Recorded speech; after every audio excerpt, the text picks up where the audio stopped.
Саламатсыздар ма, YouTube каналының көрермендері. Бүгін сіздермен жазғы салатқа терияки соусын қосып, ерекшелендіре жасалатын салат тәсілін бөлісетін боламын.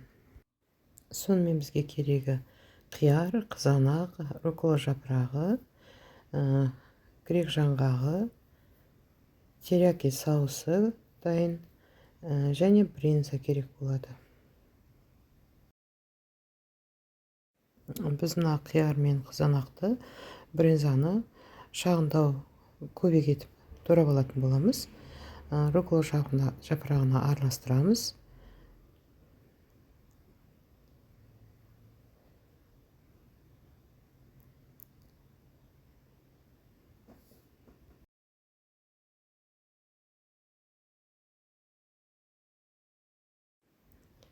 Осының үстіне терияки соусын қосатын боламыз. Дәмі ерекше дәмді болады.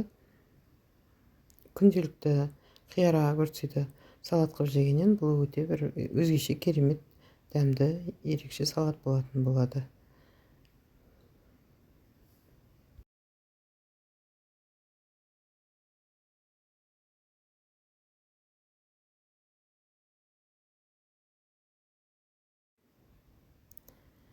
Үстіне бринзамызды саламыз енді.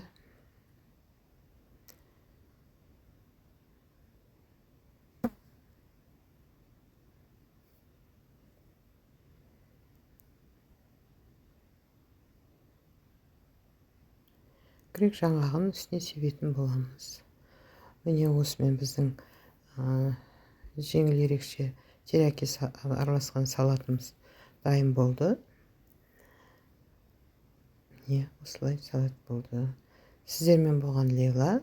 Видеоны соңына дейін көрген болсаңыз, ұнаса лайк басып, комментарий жазып, тіркеліп отырыңыздар.